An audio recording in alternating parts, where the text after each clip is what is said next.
Well, Labor has unveiled a plan to boost teaching standards. It involves paying high-achieving students to enrol in education degrees up to $12,000. They would then have to go and work in the regions to get the final $2,000. The initial is $10,000. The idea is to encourage the best and brightest students to stay in the education system. Let's bring in one half of our Monday panel, Labor MP Patrick Gorman. Patrick, I hope you're feeling okay today. Jason is not your offsider. He seemingly hasn't been given permission today, but we're going to pull our punches slightly because we're hoping he'll be back next week. If he's not back next week, I think, I'm the moderator, I'm impartial here, but we'll go in full-blown protest mode next week. Well, I'll controversially say, Tom, that I think Simon and Garfunkel were always best together. So hopefully we'll be able to get Jason back next week.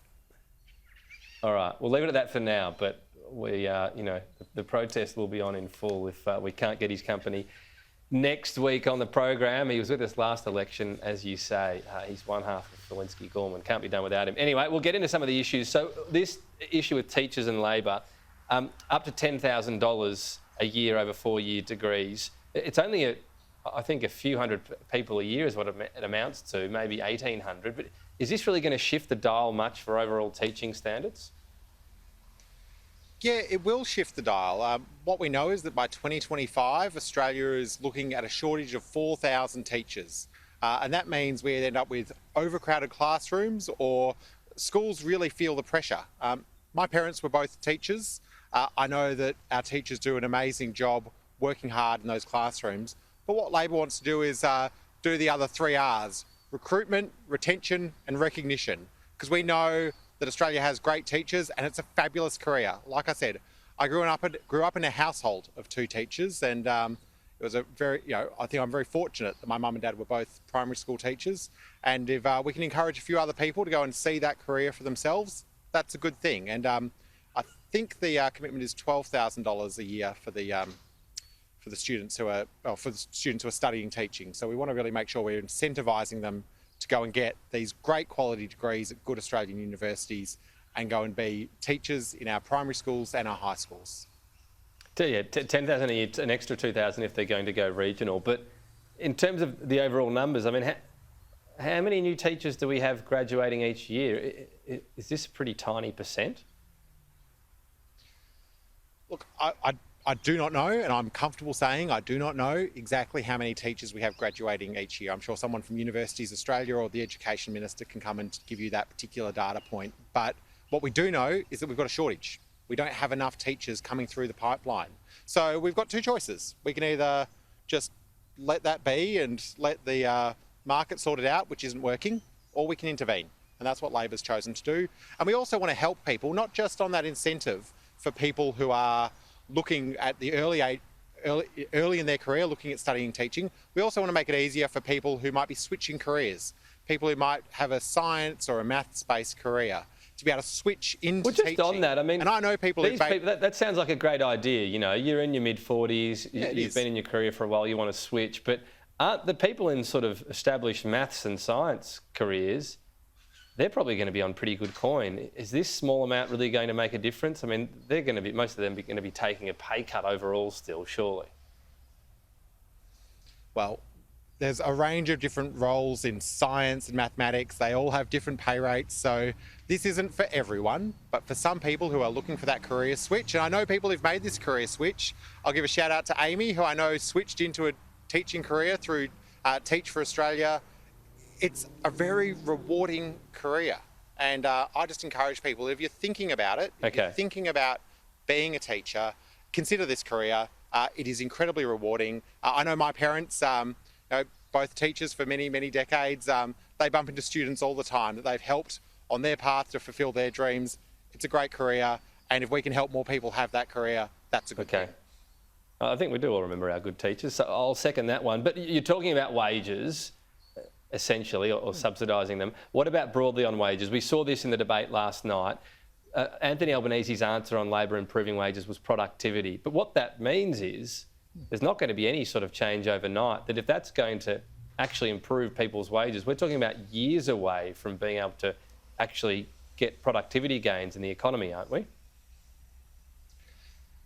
Look, we can't change anything overnight. I'll agree with you on that, Tom.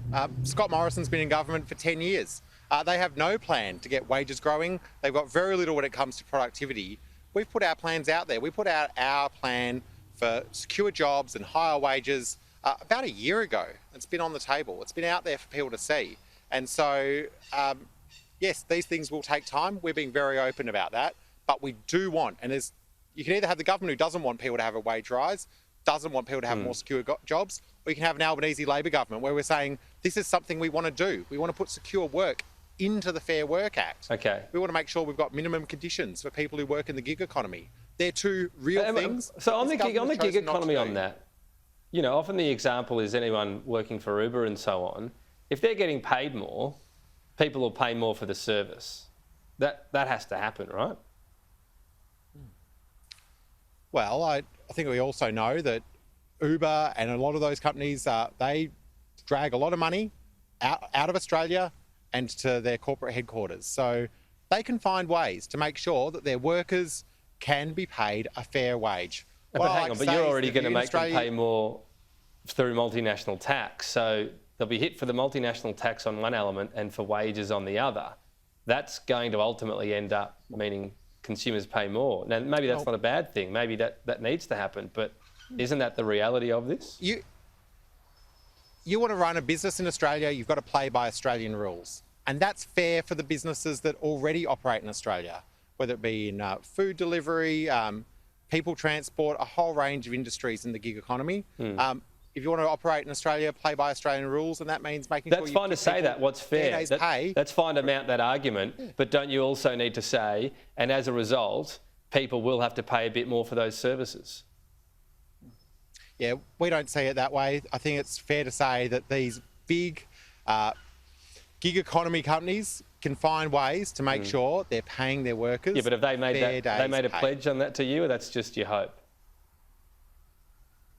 Well, we've said, as we have on a range of policy areas, we'll do the fine consultation, but we've got a very clear expectation.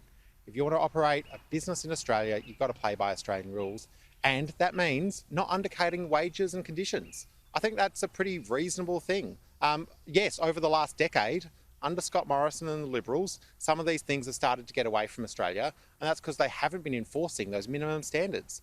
I just want to make sure people get a decent day's pay. That's one of the reasons I got into politics. Can you point to anywhere where this has been down around the world on gig economy and whether or not that's increased the price for getting these sorts of services?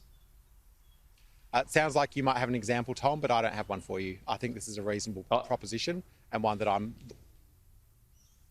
actually don't. I wish I did. One that I'm looking... Ran a bit short of time today. I was too busy corralling Jason. Look, we'll leave it there, Patrick.